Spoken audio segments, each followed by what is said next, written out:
Hey everybody, Sean from Media Assault here, and as you can tell by my clothes, I'm filming this the same day I did my Xbox One pickups from June of 2016 to February of 2017. So I'm actually going to do my PS4 pickups for the same amount of time, and I have one more game for the PS4 than I did for my Xbox One. And same disclaimer goes for the PS4 that went for the Xbox One. I still have a fairly sizable digital collection that I have not yet shown you. These are just the physical copies that I've picked up along the way. So I won't spend too much time introducing this video. We'll just get right into it. This is in alphabetical order. And I would say 90% of these I have played in some form or fashion. But first up is, and if you watched my Xbox One video, this one will look familiar, it's Battlefield 1. I actually purchased this on the PS4 before I got the Xbox One version.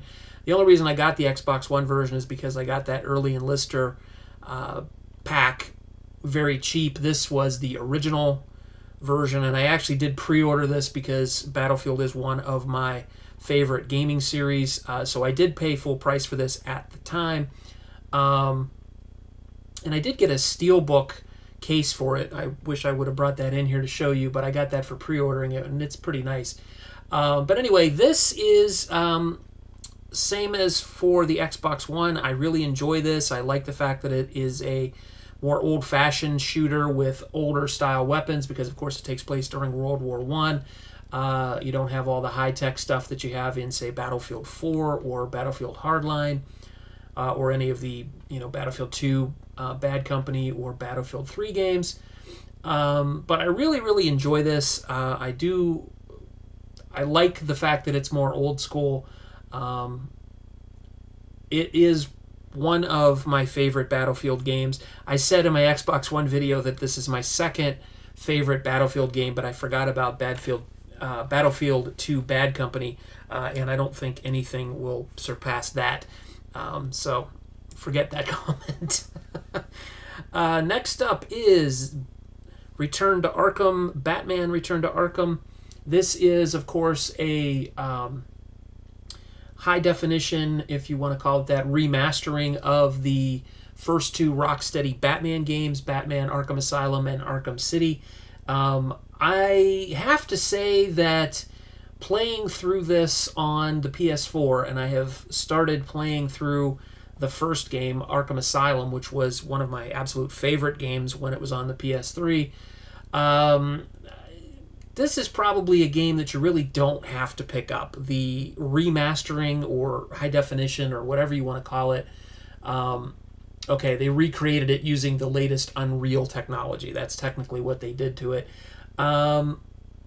It's really not necessary. If you have it on your PS3 or your Xbox 360, just keep that version. I got this because I wanted to have the two games on the same platform that I have Arkham Knight on. I was kind of underwhelmed by the remastering. But a Batman game that I am excited about and would highly recommend is Batman, the Telltale game, Telltale series. This is just phenomenal. As a Batman fan, I like what they did with the characters in this game. It is not the same old stuff. Throw out all of your preconceptions about characters.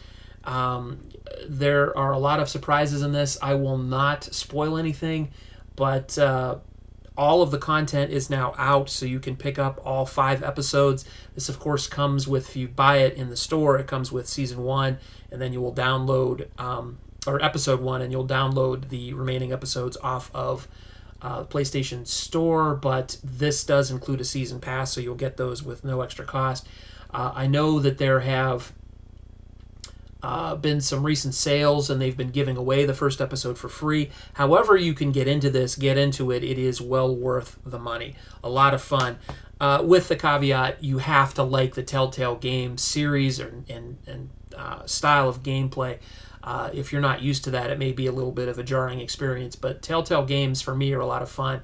This one is probably the best that I've played so far. I just love what they did with the different characters.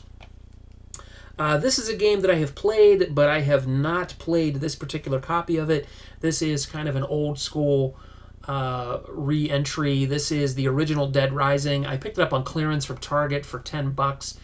I haven't even played it yet, but I played the original on the Xbox 360. I just wanted to see what the remastering would look like. If you watched my Xbox One video, you saw that I got Dead Rising 4, and Frank West is back. This is the game that introduced us to Frank West. I still think this is probably going to be a game that I don't finish, but for $10, I figured I would just take a look and see how it is. This next game is a game that I still haven't started playing yet, and I keep putting it off because I know it's going to be a lot to chew on. Fallout 4. I had this on the Xbox One. I never opened it. I sold it because I heard there were a lot of problems with the Xbox One version versus the PS4 version. So basically, I just swapped it out for the PS4 version, but still haven't gotten around to doing anything with it yet. So whether that was worth it, I don't know. Excuse me. Speaking of Telltale games, this is Game of Thrones. The Telltale series, or a Telltale game series is how they call this. And this, of course, is based on the HBO series Game of Thrones, featuring a lot of the characters from that. I have not started this yet. I picked this up used. I'm hoping, and I didn't even think about this, this is a season pass disc, but I don't know if buying it used will grant me access to the remaining episodes. I guess this will get me through episodes 1 through 5, and I have to download episode 6. That's what it's saying on the back here. So hopefully I don't have to pay for any additional content after picking that up used. This is a game that I really enjoy, Mad Max. This, of course, is based on the reboot, if you will, of the movie series, Mad Max Fury Road. This does not include Tom Hardy as Mad Max. This is sort of a generic Australian-sounding guy as Mad Max. But this is a lot of fun. It does get a bit repetitive, but it is a lot of fun if you like third-person action games. I really enjoyed this. I thought this is well worth the money, especially now. You can pick this up at, I believe, under $20. So definitely pick it up. I picked it up used. But it is well worth it. I don't have any, I think there's some DLC out there for it, but I don't have any additional content. But definitely, if you can pick this up for either the Xbox One or PS4, definitely do it if you like action games. This one is a game that I would have to lump into the I'm a little hesitant to play at this point. I picked this up used from GameFly for $15, I think. So I will not have invested what many other people have invested in terms of buying this for full price, and were disappointed. I think that I will be a little less disappointed because I kind of know what I'm getting into. As somebody who didn't pre-order it or believed all the hype, I was excited to play this game.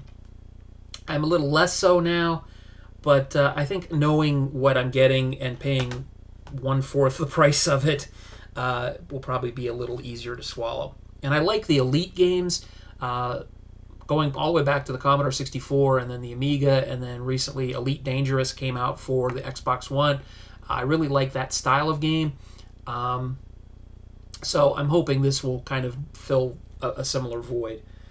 And then last but not least is Star Wars Battlefront, another game that I have for the Xbox as well.